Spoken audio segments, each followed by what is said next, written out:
Hello and welcome to the channel. Today, we're diving deep into a topic that every musician, producer, and creative soul knows intimately, whether they have a name for it or not. We're talking about the Synth Zone. It's that magical, almost mystical state where time seems to bend, the outside world fades away, and it's just you and the sound. It's the flow state, the creative trance, the place where ideas don't just come to you, they pour out of you. So, what exactly is this synth zone? It's that moment when your fingers are flying across the keyboard, tweaking knobs, patching cables, and you're not consciously thinking about what you're doing. It's pure intuition. The analytical part of your brain takes a back seat, and the creative, instinctual part takes the wheel. You're no longer just operating a machine, you're having a conversation with it. The synthesizer stops being a collection of circuits and oscillators and becomes an extension of your own thoughts and emotions. Every sound you craft feels like a direct translation of what's inside your head, and the result is music that feels honest, raw, and uniquely yours. This is where the real magic of music production happens.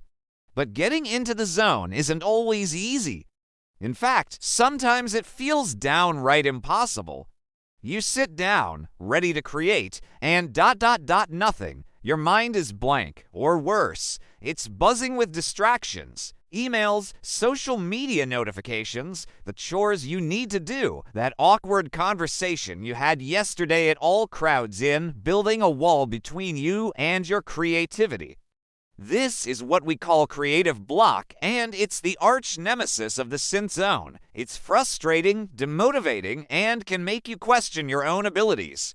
We've all been there, staring at a silent synth, feeling like we'll never have a good idea again. The key to breaking through this block and finding your way into the zone is all about your environment and your mindset. First, let's talk about the physical space. Your studio, your bedroom corner, wherever you make music, should be a sanctuary. It needs to be a place that invites you to create. For me, that means minimizing clutter. A messy desk can lead to a messy mind. Keep your most used gear within arm's reach. The less you have to get up and search for a cable or an adapter, the less chance you have of breaking your focus. You want to eliminate any friction that stands between your idea and its execution. Lighting also plays a huge role. Harsh, bright overhead lights can feel clinical and sterile, like you're in an office, not a creative space.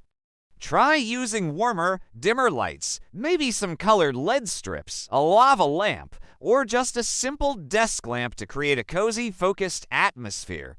The goal is to make the space feel comfortable and inspiring, a place you want to spend hours in. It's about creating a vibe that tells your brain, okay, it's time to switch off the outside world and make some noise. Now, let's move on to the digital environment. This can be an even bigger source of distraction than the physical one. Before you even touch a synthesizer, take a moment to prepare your digital space. Close all unnecessary browser tabs. Turn off notifications on your phone and computer. Better yet, put your phone in another room entirely. The digital world is designed to pull your attention in a million different directions. To enter the zone, you need to be master of your own focus. Resist the urge to just quickly check your feed. That one quick check can easily turn into 30 minutes of mindless scrolling, completely derailing your creative session. Once your space is prepared, the next step is the warm-up.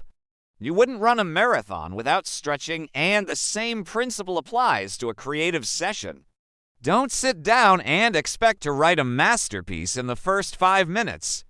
Give yourself permission to experiment and play without any pressure. I like to start with some sound design.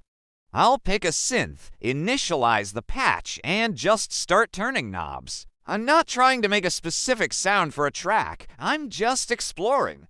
What happens if I modulate the filter cutoff with a slow LFO? What kind of texture can I get by adding some frequency modulation? This process is like a form of meditation. It gets you familiar with the instrument again, connects your hands to the controls, and quiets the analytical part of your brain. You're just listening and reacting. Often, a happy accident during this warm-up phase can become the seed of an entire track. Let's talk about a powerful technique for entering the zone: setting limitations. It sounds counterintuitive, right? Why would limiting your options boost creativity? But think about it. When you have every plugin, every sample pack, and every synth at your disposal, you can suffer from option paralysis. You spend more time scrolling through presets than actually making music. Instead, try limiting yourself. For your next session, decide you're only going to use one synthesizer. Or maybe you'll only use a 4-track recorder. Or perhaps you lines build an entire track using only sounds you've designed from a simple sine wave. These constraints force you to be more creative with the tools you have.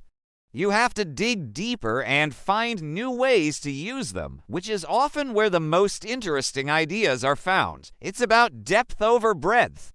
Another vital element is listening. I mean really listening. In the synth zone, you're in a feedback loop. The synth makes a sound, you hear it, you react, you tweak a parameter which changes the sound, and the loop continues. This is an active, engaged process. Don't just let the sequencer play on a loop while you browse Instagram.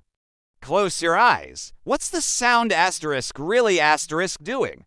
How is the filter envelope shaping the timbre over time? How are the different layers of your patch interacting?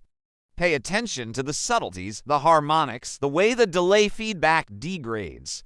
When you become an active listener, you become a participant in the sound's evolution, guiding it and shaping it. This deep listening is the language of the synth zone. Now, what happens when you're in the zone and you hit a snag? Maybe the melody isn't working, or the drum pattern feels stale. The worst thing you can do is force it. Forcing a creative idea is like trying to push a rope. It just doesn't work and leads to frustration. This is a crucial moment. Instead of giving up, try a simple trick: switch tasks. If the melody is the problem, leave it. Move on to the bass line. Work on the effects. Tweak the drum sounds. Often, by shifting your focus to a different element of the track, you'll solve the original problem without even trying. You might create a new sound that inspires a whole new direction for the melody, or a change in the bass line might reveal the harmony you were missing. The key is to keep the creative momentum going, even if it means taking a detour. And finally, let's talk about capturing the magic. The synth zone can be fleeting. You might have an incredible 2-hour session where everything just flows and you create something amazing. But if you don't record it, it's gone forever. So, my most important piece of advice is this: always be recording. From the moment you start warming up, hit that record button. Don't wait until you think you have a good idea. Record the experiments, the mistakes, the happy accidents. Your DAW's storage is virtually unlimited. You can always edit things down later.